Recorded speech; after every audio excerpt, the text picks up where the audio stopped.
இன்றே டவுன்லோட் செய்து உங்கள் ஃபேவரட் ஷோக்களை என்ஜாய் பண்ணுங்க. நிஜமா தான் இந்த ஆள் அங்கரத்துல பறக்குறானா இல்ல ஏதாவது செட்டப்பா இருக்குமா? எனக்குமே அந்த டவுட் இருக்குடா. நம்பவே முடியலையே. எப்படி ஒரு மனுஷன் எப்படி அந்தரத்துல பறக்க முடியும்? கரெக்ட்டா. 9 கிரகத்திலையும் உச்சம் பெற்ற ஒருவர் ஆகாயத்திலையும் பறக்கலாம், வேற்று கிரகத்திலையும் பறக்கலாம். இதெல்லாம் சாதாரணம். இது எங்க குருஜி செய்யற அதிசயங்கள்ல ஒண்ணு. அப்படியா? என்ன பண்றீங்க?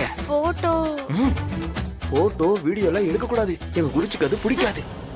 ஏன்? அவர் தியான நிலையை பாத்துட்டீங்கல்ல, கிளம்புங்க. தியானம் முடிய இன்னும் 1 மணி நேரம் ஆகும். கீழே எதுவும் விழுந்துட மாட்டாரா? வீரா, வர வர அவன் வாய் உனக்கு ஒட்டிக்குச்சுல. குருஜி அப்படிலாம் பேசக்கூடாது, தப்பு. சாம இருங்க.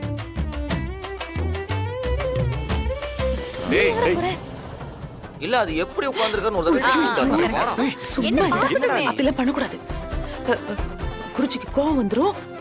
குருஜி சாபத்துக்கு ஆளாக கூடாது.